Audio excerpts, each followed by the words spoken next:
The weekly code quiz. Before looking at how adding attributes to the video element alters the display of video, let's look at an example of basic video code without the addition of attributes. In this example, we see the use of the video element, the source attribute to tell the browser where to find your video, and finally, p paragraph text that will display if the browser does not recognize the video file format used.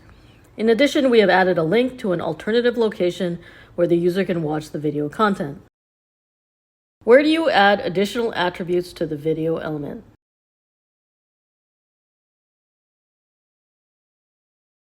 The video opening tag. What do we do to add controls to a video so users can, at a minimum, stop, start, and adjust the volume of a video? We add the controls attribute to the video opening tag. Rather than specifying a value, the presence of the attribute will add a control panel that is determined by the browser if you do not specify a custom control panel. Here is how this would appear. You can see the word controls is added to the video opening tag.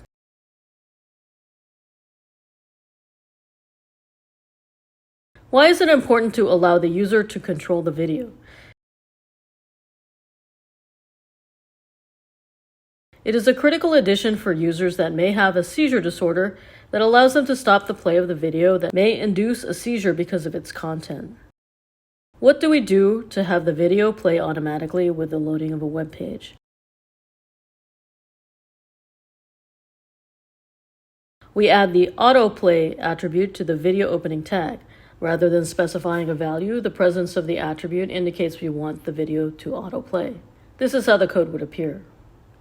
You see we have added the autoplay attribute to the video opening tag.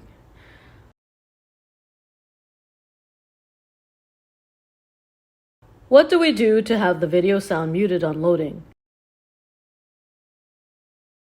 We add the muted attribute to the video opening tag. Rather than specifying a value, the presence of the attribute indicates we want the video sound muted. This is what the HTML would look like. You can see that we have added the muted attribute to the video opening tag.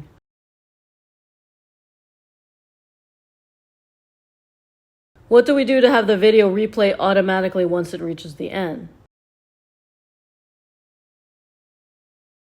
We add the loop attribute to the video opening tag. Rather than specifying a value, the presence of the attribute indicates we want to replay in a loop.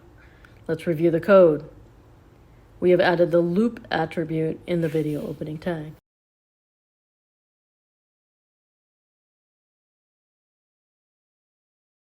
What do we do to add a custom video thumbnail?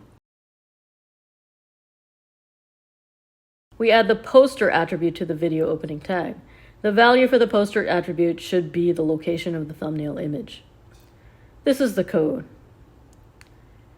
We have added the poster attribute with a value of assets/images/video element part2.png. This tells the browser that it can find the video element part2.png thumbnail image in the images folder, which is within the assets folder. How do we adjust the width and height attributes for a video element?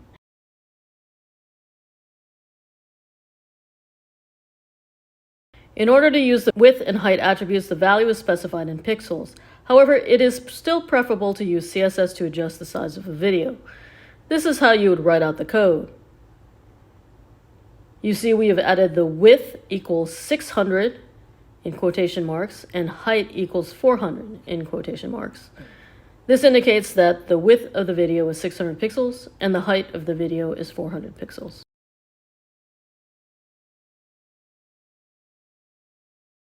Presented by Designers Learn Code.